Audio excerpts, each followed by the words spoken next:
Welcome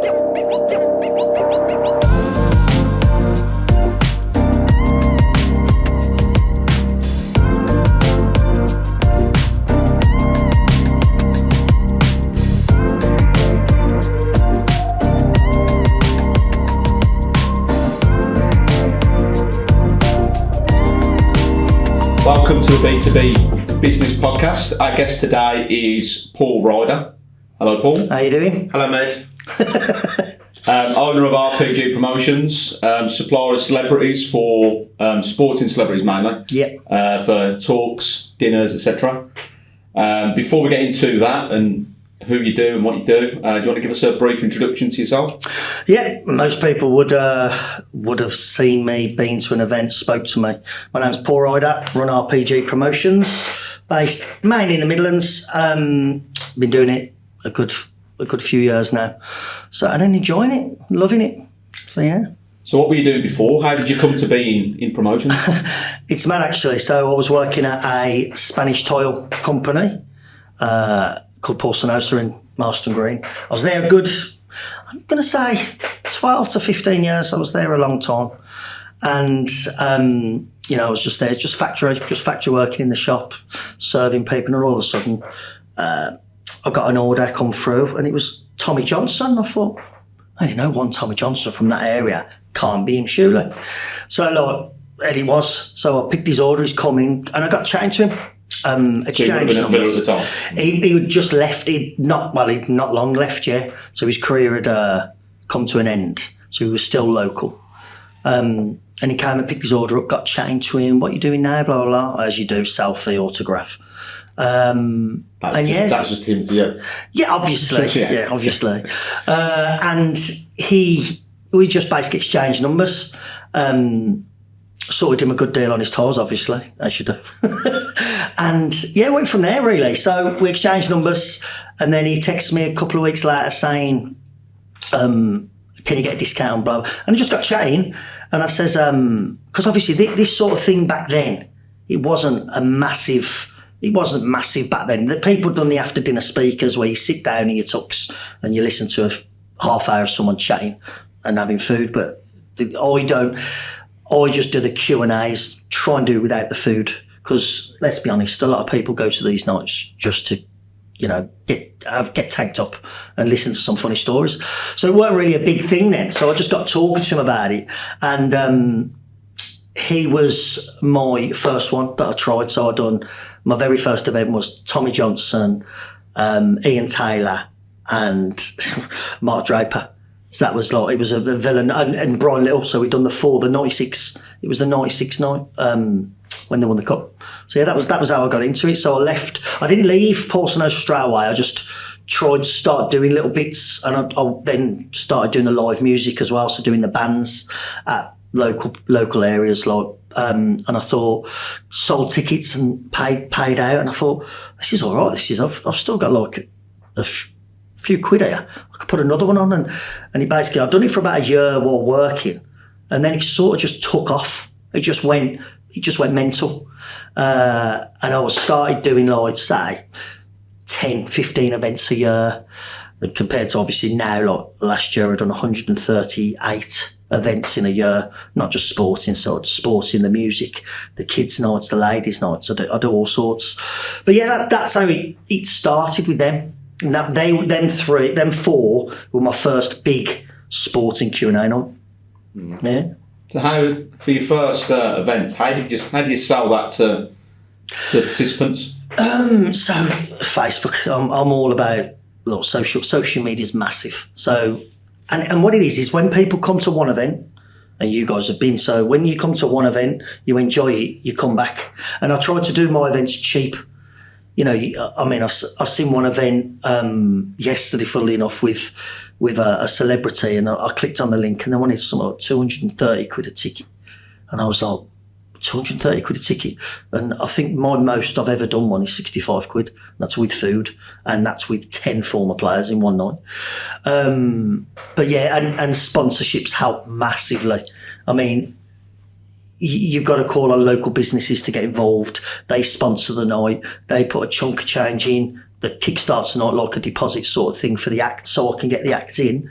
And then it's just word of mouth then. So social media, they share it, everyone shares it. People just click on links, buy tickets, and that's how it goes. But like I have actually got to give a shout out to a few of the sponsors. So we've got DS Fitness, CPI, One Free Distribution, Assessi Blues, Garrison Coffee Company, and Gibair Limited. There might be a few others, but I just can't think of them at the minute because I've done that many events. But without them, it would be very, very difficult. So seems like it's quite labour intensive. So I know that for a fact, obviously, I know you go to every event. Yeah. Did it take up weeks and weeks to organise and to drum up? I would say, so to do one event, I always give it, someone actually asked me the question the other day, how long do you need for an event? Because I wanted to put an event on. A couple of weeks, and I was like, nah. I says, you've got to give it 2 months.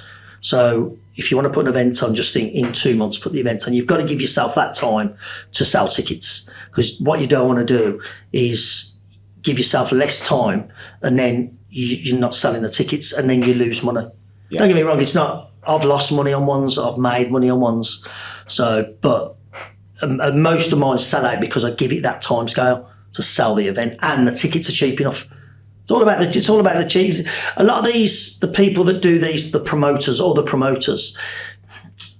not going to slag them all off, but they're greedy. So whereas I look at it, tickets, as long as the acts are paid and the ticket prices pay for that act. So 100 people in a room and an act's costing $1,000, right? £10 a ticket. I sell the room out, the act's paid. It's not a worry then for me. I won't worry because people are paid, and I've got, obviously, I do charity raffles, auctions, stand-up auctions on the night as well. So, but yeah, that's how they work. I feel like some of them are still aiming at the corporate crowd, but you're aiming at the everyman, the average Joe Bloggs on the street that want to come and meet their heroes. You know what I mean? It's like, you know, like yourselves, for instance. You know, you love a player from back in the day, and then you see these people, these corporate companies that charge 200, 300 quid a ticket. People ain't got that money nowadays. They can't. You know, we're going through a mad crisis with money. People have not got that sort of money nowadays. So whereas I've had an act on and charged £30 a ticket, and then the day after he's doing a gig in another part of the world and they're charging £90 a ticket, and I'm like, well, you're the same fee, you're the same price, and their room's bigger than what I've got. So why are you charging that much? They kill themselves. I think they kill themselves. Just charge lower, get more people in. And then your next event, that'll sell because they'll come back. You've seen this with the debacle with the dynamic pricing with the Oasis tickets, haven't you? Promoters exactly. Been brought into the spotlight. But like I say, price is key at the minute, isn't it? People just don't have the disposable income to spend. And a lot of them as well don't allow kids. Don't get me wrong, I allow kids at my events, but not, you know, young kids that are just going to run around, because it's not that sort of event. But, you know, if you're 12, 13, you know, you might not. I had a young lad, I had a Villa night on, I had a young lad, I think he's 11. And I've got a player on. This kid wasn't even born when he was playing, but he loved it, autograph, getting the book. Kids just love these sort of things.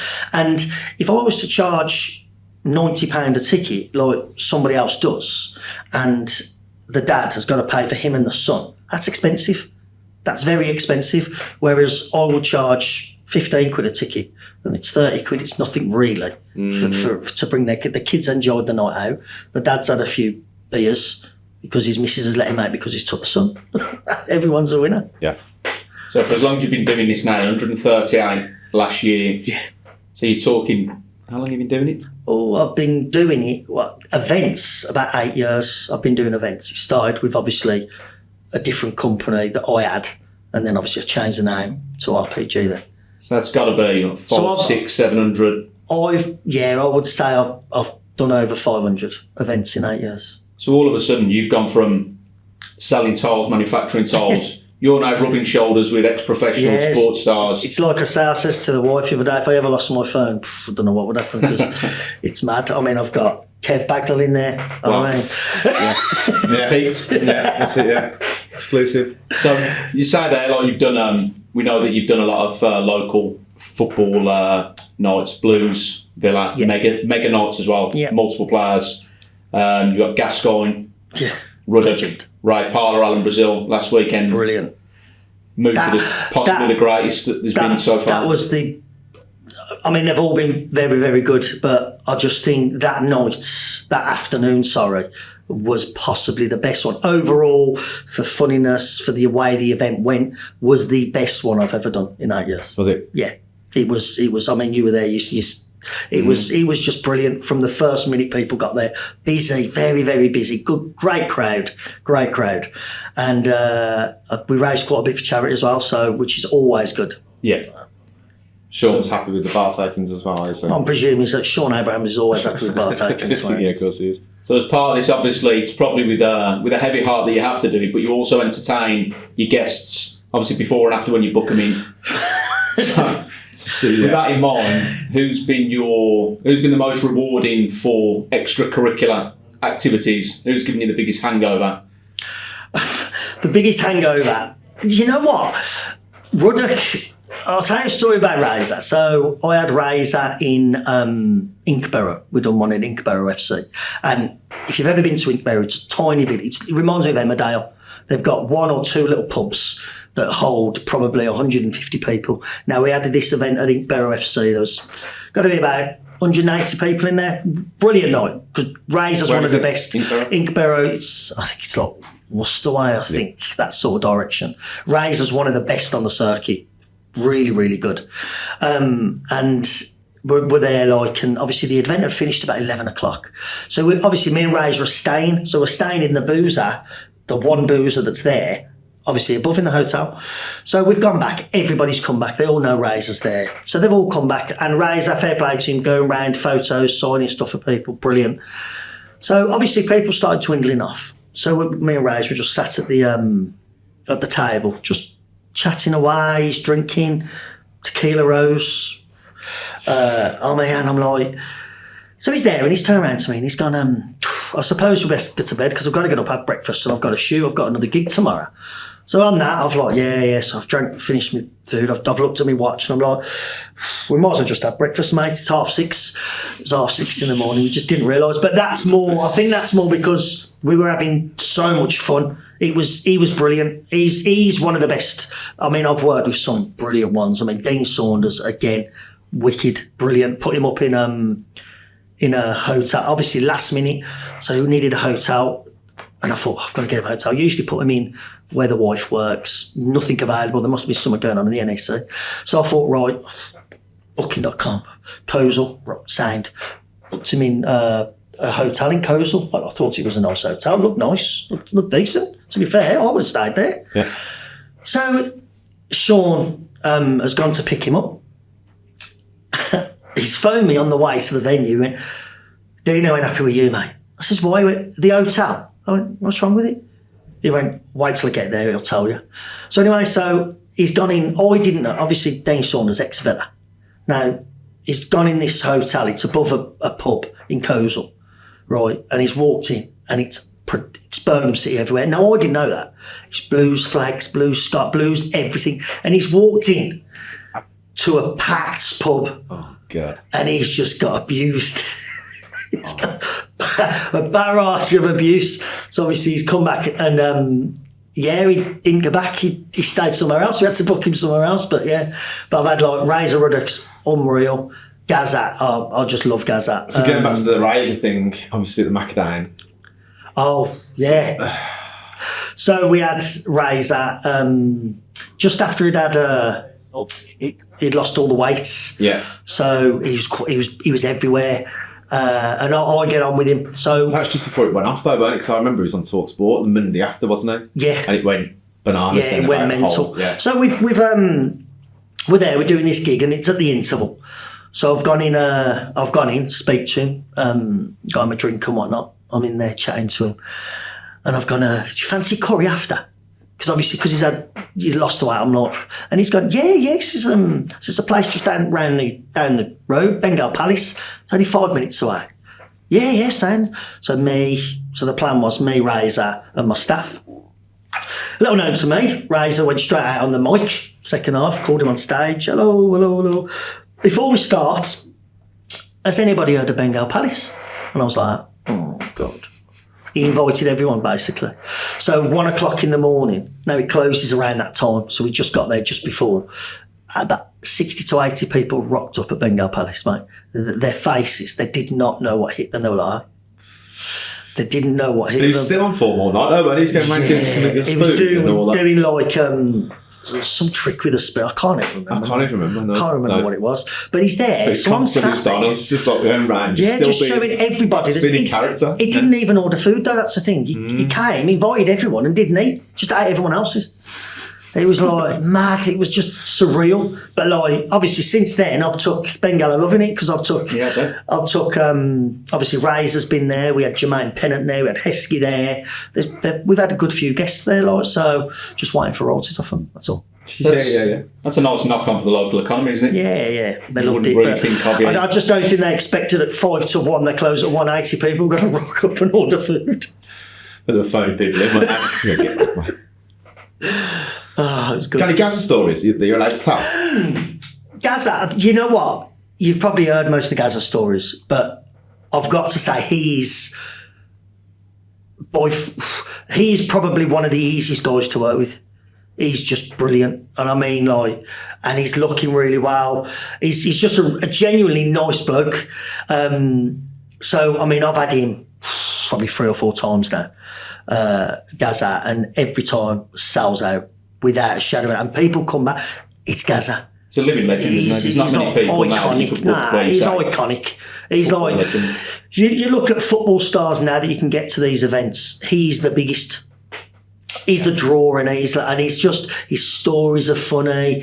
It's just everything about the bloke is I love him. I adore him. He's brilliant. I remember just doing some, when I used to do some work with you, and I still do occasionally, and just sitting in that green room like I was like PFA kind of player liaison, and I was just sitting next to him. Sit next to Gazza. Just showing me like pictures of the fish he'd caught in Malaysia and stuff, and I'm just like, oh yeah, I hate fishing. I love fishing that day. And he's like, and it was a pinch me moment where I was like, I'm saying, talking about fishing with Gazza. It's just like random stuff, like mate, brilliant, really good. Another fish. That's a good fish. Oh, I don't know if fishing. I would say to anyone if they've never been to see Gazza. I mean, I've had before. I had in people saying, "Oh, this." No, don't listen to no one. Go because you're missing out. You are missing out. He's massive and he's a really good talker. And his story, it's like watching a comedian. The stories he tells, because it's Gazza, the stuff he's done. Yeah. I mean, the ostrich. I went to the zoo and hired an ostrich. Took it to the training ground, didn't I? Took the, I think it was Middlesbrough, took the bus. I'm like, what? Only he could get away with it, that's the thing. But yeah, 100%. Anyone not seeing Gazza, go and watch him. So in relation to navigating the politics of local football, there are a lot of nights organised around here, Blues, Villa, etc. How do you find the landscape for cross-rival guests? Do you have any issue with So obviously Tom Ross does a lot of the comparing for the local clubs because he knows a lot of them. He knows he's good at what he does, Tom Ross. Yeah. Very good. So obviously it's quite funny when he compares a Villa night. Obviously he's a local Birmingham City legend and you've got the Villa. So that goes down very well because he just gets absolutely caned by the supporters. But having said that, there's never any bad animosity towards him. They all want selfies with him. You know, it's good and like that. Hold his own, and he does give it back. I mean, I can't remember the one. I mean, we had Alan Hutton the weekend, and he compared it. I mean, Alan Hutton's never done one. That was the first time he done one, and he was outstanding. Like a really good talker. Very good. That was it, mate. Well, obviously Tom Ross, Alan Hutton caned him. Absolutely caned. I mean, there was one. We had one event Tom Ross was doing. I can't remember the Villa player I had.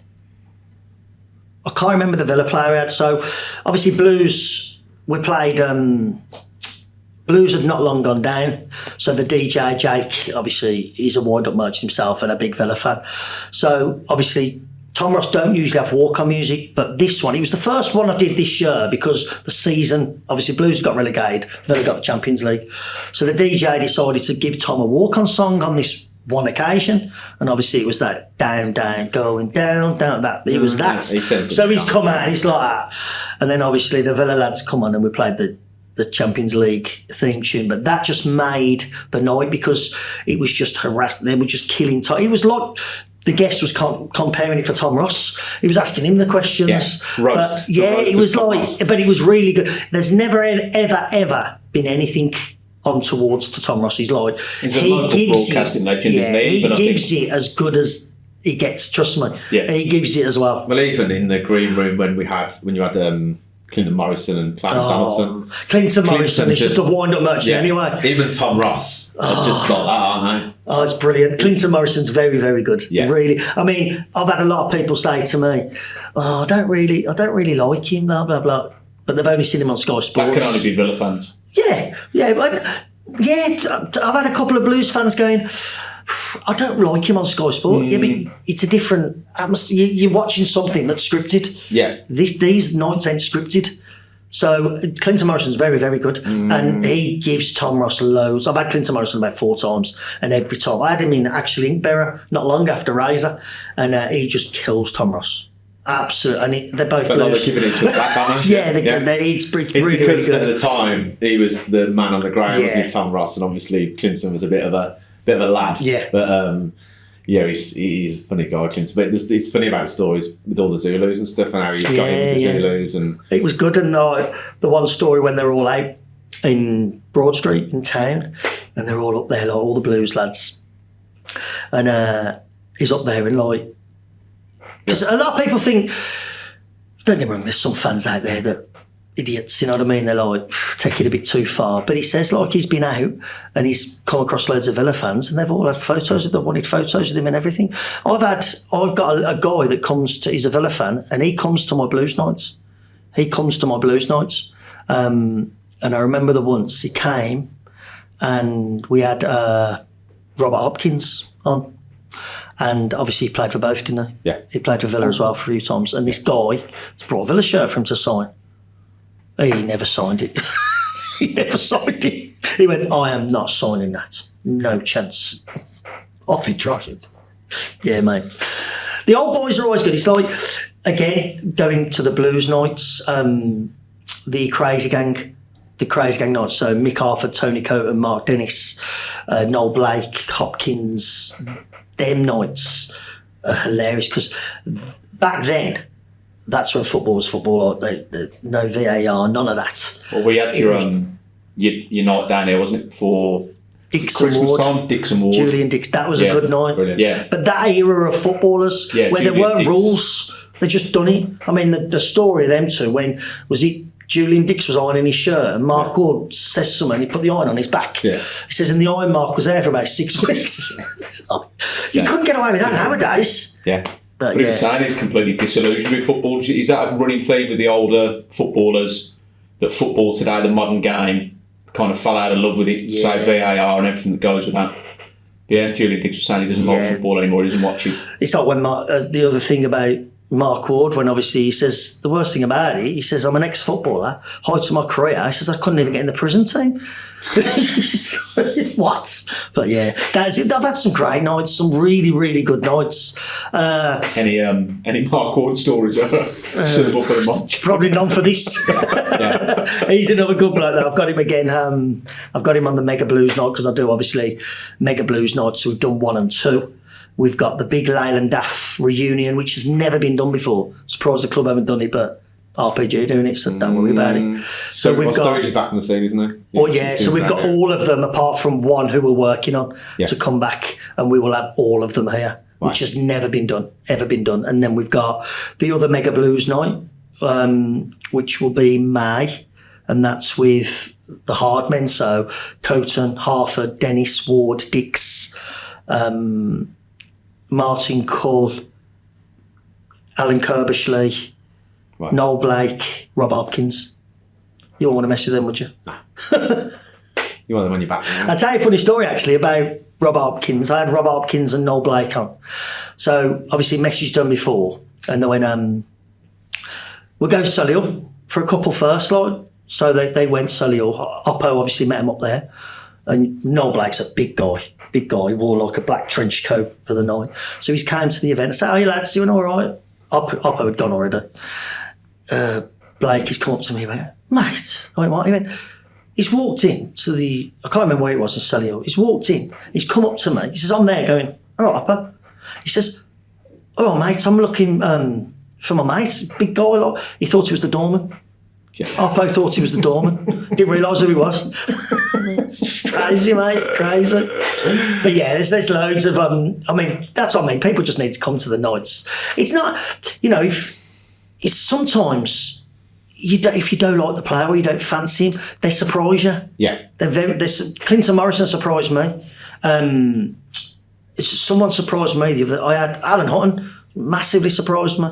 They've always got stories that no one has heard of.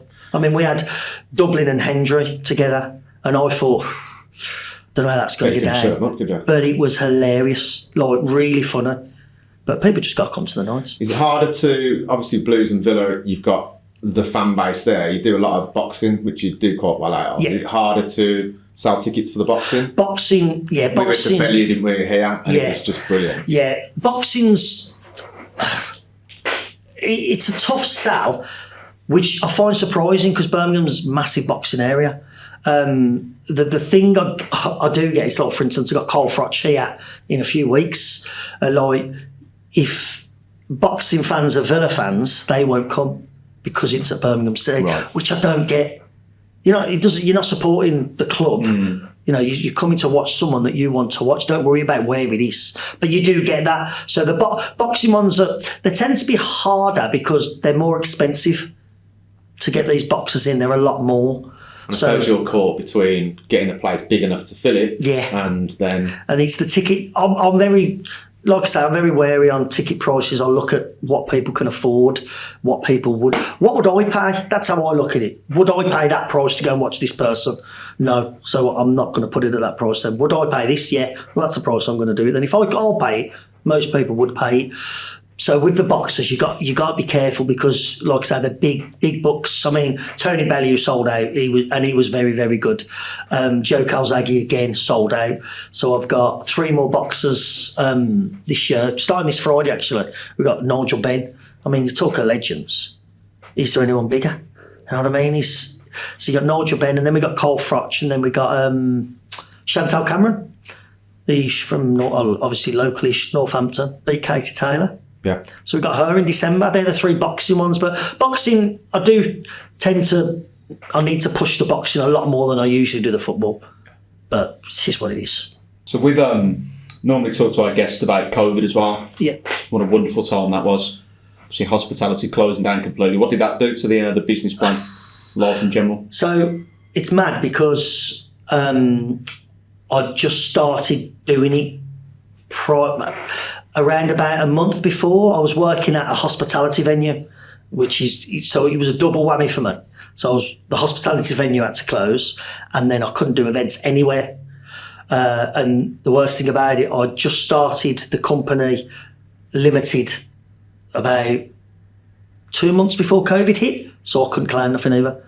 So it was like a double whammy. So I didn't get no help, which I was like, on the flip, these companies, these big companies that have been going years and years, multi-million-pound companies, they were getting the help, but the little ones were struggling. And how many pubs closed during COVID? Yeah, and hospitality was the first to go down, the last to come back, wasn't it? Yeah, and it did kill it, but that's where I'm a very positive person, you see. So I took that and thought, I ain't having it. I'm just going to keep going. I'm going to keep going. Once COVID's finished, I'll do something else. So during COVID, I was doing online raffles, online auctions, just to build the pot. So then when COVID finally, the first events we had after COVID was, rest in peace, bless him, Trevor Francis. Yeah. And that was the very first event after COVID. And I was a bit concerned because I thought, is it going to sell? Blah, blah, blah. But it was rammed. Did you come to that? No. Francis one? No. It was shocker. It was the first time we could actually sit people down next to you. Yeah. And so that was the flip side of it. Everyone wanted to get out. But that was another good night. And then 2 weeks after that, I had Frank Bruno again, just after COVID, and that sold out. So it had its bad, but then once COVID had finished, like you say, everyone just wanted to get back out. So the first 5, 6, 7 events just went like that. Because everyone was like, I'm going because I need to get out. I need to sit with people. So what advice would you give someone looking to get into promotional work, follow your footsteps, other than obviously don't step on my toes in the right Yeah, just leave the Birmingham area alone. Can do it elsewhere. You know what? Do it. Give it a go. It's like when I first started, I had a job, I had an income, and I took the plunge. And I'm a believer in try it. If it don't work, it don't work. Just don't worry about it. A lot of people nowadays, they're worried, aren't they? They're worried to take that jump. Oh, what if it don't work? Just don't worry about it. If it don't work, just go back to what you used to do. That's what I did. I took the plunge, and 8 years later, I'm sat here.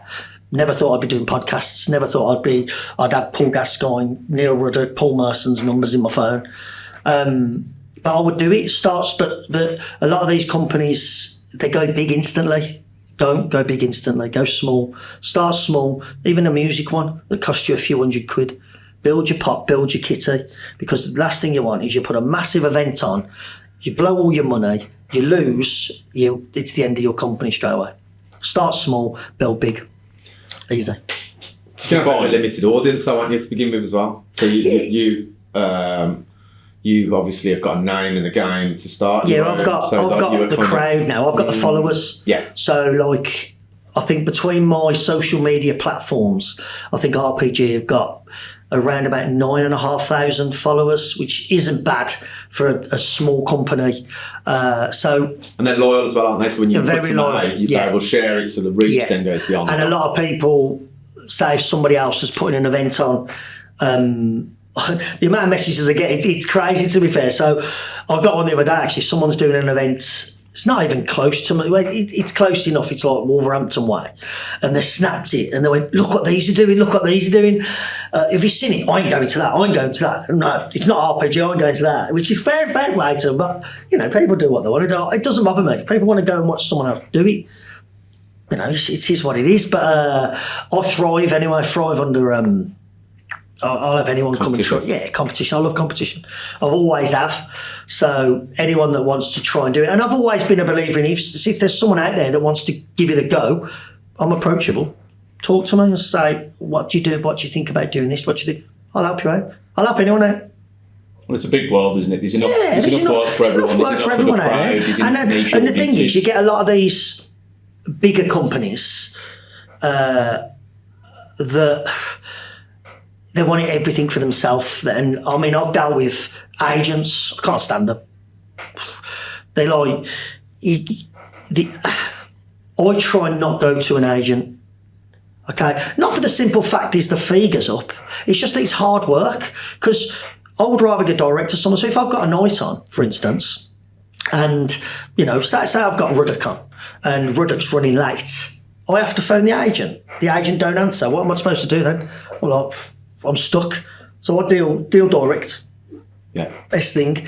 There's too many agents out there that are just out for themselves. They're not even interested in the act. Yeah. They just want their little bit of money. And don't get me wrong, it's anything between 200 and 500 quid just for putting someone on, you know what I mean? It's like, so I try and lose the age, but there's a lot of big companies out there that will try and kill the little ones like me. I've had 3 or 4 big ones try and destroy me, like put nights on. So I've had an act on, for instance. It's been booked.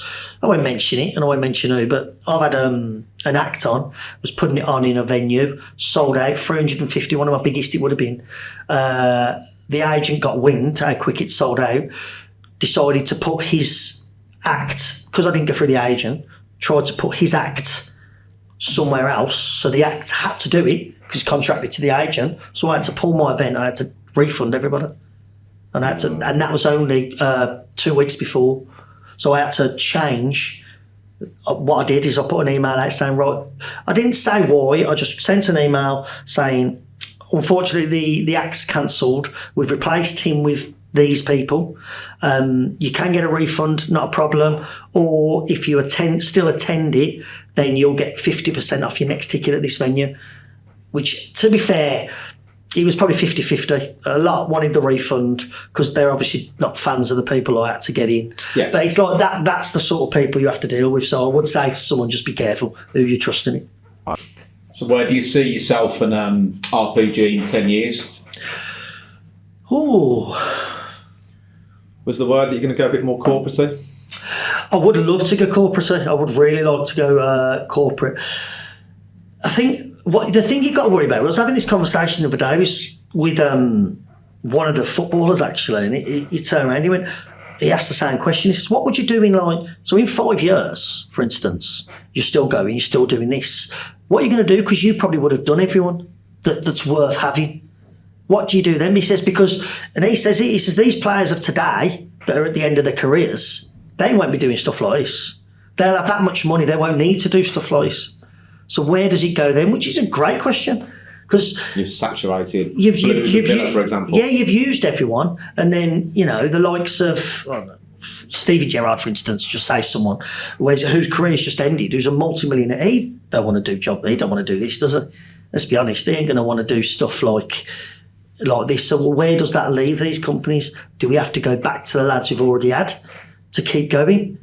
So it's a tough one if you're like me, you've been going a long time and you've done over 500-600 events. Do you go back to having the same people? Because then you go back to having the same people. It doesn't sell. It doesn't sell because I've seen him. So what I try to do now is look at the lads that finished their careers in like the late 90s, early noughties. So, for instance, your Angels, your Malbergs of Villa, your Larsons of Villa. So they're the big ones. And then you've got to look at the Blues. It's hard because I've done a lot of the Blues nights. So I've done a lot of the lads. Obviously, you'd have to go down probably the route. That's why I tend to go, like I've had Olivier Tebele. You come to that, don't you? Tebele. I'll tell you a story about Tebele night. So we had Tebele. Now, I didn't know he couldn't speak English when I booked him.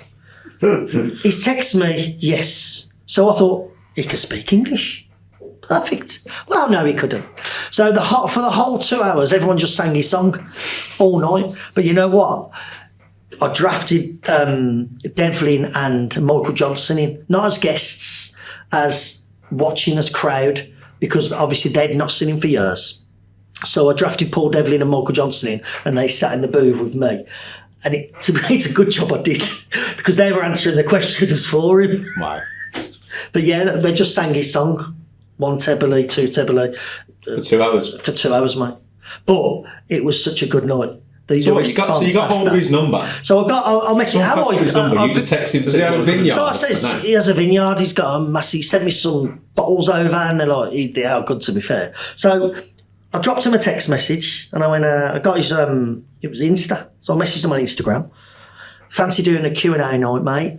This will be the fee. It's for Blues fans. And he put back, yes, Paul.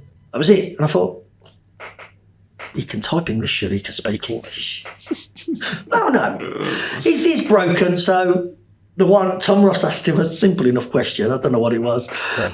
And he looked at Tom and he went, for ages, Tom Ross went, anything? And he went, no. So the song just started. And that was it. We couldn't shut everyone up. And then the song would stop, and then Tom Ross would say, so Olivier, who has been your best player of everything? And he's gone like that. And they just started singing the song, so he didn't have to answer it. So every time they asked the question, they just started singing the song. Michael Johnson was on the tables. It was a really, really good night, though. Really good night. And then the next day, Jono and Devs flew back with him to his vineyard. Brilliant. Yeah. But yeah, he's a really nice bloke. Well, I think he is. I don't know. But no, he's a really nice bloke, to be fair. But it's just that was a very funny night. That's the thing, cult hero, isn't it? Doesn't even matter that he doesn't speak English. Yeah. Sing and clap with him for 2 hours. That's it. That's all they did, and he was. And you know what? He keeps himself in shape. Yeah. Yeah, he keeps himself in shape, man. He could still play now, I reckon. Really good. It's the same with Alan Hutton. These footballers nowadays, they've got all the dietary requirements and that, so they're always going to be in shape. But yeah, it was Very, very good night. Okay, just before we go then, you were talking about some upcoming guests. Sounds like you've got a pretty impressive roster. Who is it that you've got coming up and one of those? So we've got Nigel Benn this Friday. And then we have a brilliant comedy night. To be fair, the comedy night I've got on the 2nd, we've got like a Peter Kay and Lee Evans tribute night. It's sold out in 3 minutes. Fastest selling event, I think, ever. That sounds sweaty. I think even bigger than Oasis at Glastonbury. I think it just 3 minutes it sold out. Do that dynamic price. And what the worst thing about it is, the Macadam holds around about 170 people, I reckon. So obviously between me and Sean selling tickets, we sold 210. So I don't ask where people are going to be sat. Ain't got a clue. So we've got Nigel Benn, then we've got that, and then we've got we have a Bob Marley tribute night with live band, and then Cole Frotch, Chantal Cameron, and we've got the very, very funny Frankie Allen doing a Christmas on the 27th of December. Tickets still available. If you want to go to a comedy show and you're not woke, go to that because he's brilliant. And then obviously next year, I've delved into the brunches a lot because the brunches are very good. So we've got a few like reggae brunches, R&B brunches, and then we have obviously the big Leyland Daft night, the Mega Blues night 3, and then obviously still working on bringing Gazza back. And other stars. I'm looking into rugby as well because I think rugby might sell.